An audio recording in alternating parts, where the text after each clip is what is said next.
हिमांशु जी, देश की आजादी के बाद से ही पंडित जवाहरलाल नेहरू के समय से ही रूस हमारा नैसर्गिक मित्र रहा है। सही बात। और रूस से हमारी दोस्ती हमेशा बढ़ी है और जो भी सरकारें अब तक रही हैं रूस के साथ हम अच्छे संबंध बनाए हैं।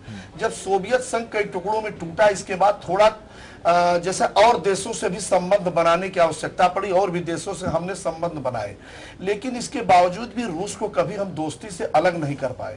और यह जानते हुए, अच्छा, विदेश के मामले पे हमारे देश में किसी भी राजनीतिक दल में मुझे लगता है कि कहीं अलग अलग राय नहीं रहती। हम विदेश नीति पर, सैन्य नीति पर हम लगभग एक राय होते हैं।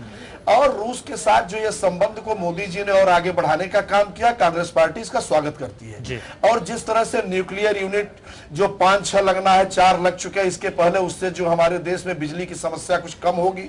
और वह न्यूक्लियर डील में कुछ दिक्कतें थी, उन दिक्कतों के बावजूद भी 2 यूनिट लगने की बात आ रही है।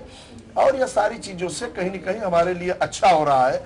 और जो अभी मुद्दा अमेरिका के राष्ट्रपति का जो होते वाली बात थी, अमेरिका के राष्ट्रपति ट्रंप पूर्ण रूप से ये तानाशाही रवैया अपनाए हुए हैं, जबकि 150 देश लगभग इस समझौते के पक्षधर है जिसमें भारत और चीन को जो कुछ सुविधाएं दी गई हैं।